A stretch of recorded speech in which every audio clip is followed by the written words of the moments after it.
সংস্কারের আলাপ করে নির্বাচন দীর্ঘ করলে পতিত স্বৈরাচার আবারও ফিরে আসার সুযোগ সৃষ্টি করবে বলে শঙ্কা প্রকাশ করেছেন বিএনপির ভারপ্রাপ্ত চেয়ারম্যান তারেক রহমান।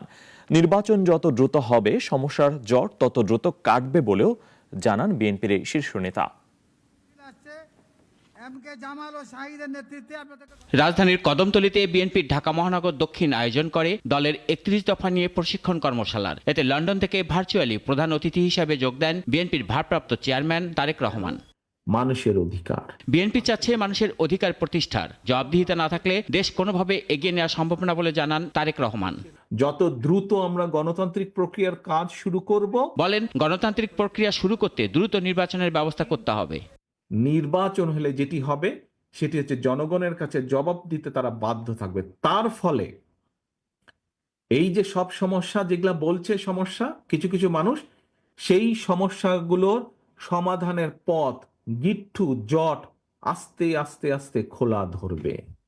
আস্তে আস্তে আস্তে সমস্যার যে গিট্টু, সমস্যার যে জট, সেটি আস্তে আস্তে খোলা ধরবে। সংস্কার বিষয়ে বিএনপির এ নেতা বলেন, এ বিষয়ে বিএনপি আগে থেকেই বলে আসছে। সংস্কারের প্রস্তাবগুলো যদি বাস্তবায়ন করতে হয় তাহলেও সবচাইতে আগে নির্বাচনই প্রয়োজন। নির্বাচনের মাধ্যমেই যাদেরকে জনগণ দায়িত্ব দেবে সংস্কারের কাজ তারাই শুরু করতে পারবে। নির্বাচন প্রক্রিয়া দেরি হলে স্বৈরাচার আবার ফিরে আসবে বলেও আশঙ্কা প্রকাশ করেন বিএনপির ভারপ্রাপ্ত চেয়ারম্যান।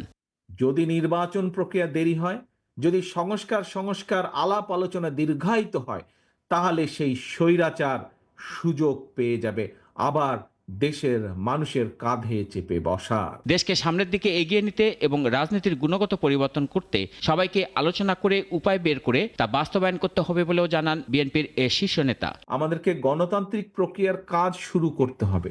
রাশেদুল কাদির, নাগরিক। গণতান্ত্রিক প্রক্রিয়ার